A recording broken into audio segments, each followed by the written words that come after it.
প্রিয় দর্শকবৃন্দ, আসসালামু আলাইকুম। স্বাগতম জানাচ্ছি। আমি আছি আপনাদের সাথে রাজু মামুন। প্রিয় দর্শক, আজকের বিশেষ প্রতিবেদনে আমি বলবো সেসব নেতাদের কথা যাদের হাত ধরে আমরা হাঁটছি এক অন্ধকার গলিতে, যার শেষ প্রান্তে নেই কোনো আলো, শুধু আছে লোভ, প্রতারণা আর ক্ষমতার জাহান্নাম।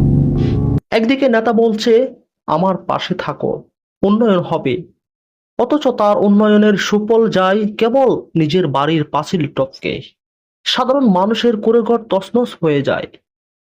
তার স্লোগানে তুমি হাততালি দাও, পোস্টার টাঙ্গাও, কিন্তু জানো কি, সেই স্লোগানের নিচে লুকানো থাকে অন্যায়ের তালিকা, লুটপাটের ইতিহাস আর চাটুকারদের রামধনু সেলুট।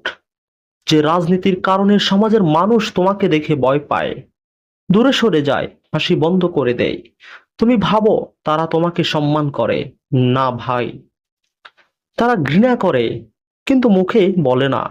কারণ তারা জানে এখন সত্য বললেই জেল হয়, মিথ্যা বললেই পদোন্নতি হয়।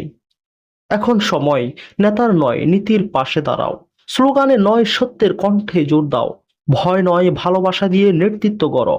মনে রেখো, একটি ভুল ভোট পারে তোমাকে বছর জুড়ে কষ্টে ফেলে দিতে, আর একটি সঠিক প্রতিবাদ পারে প্রজন্মকে মুক্তির স্বপ্ন দেখাতে।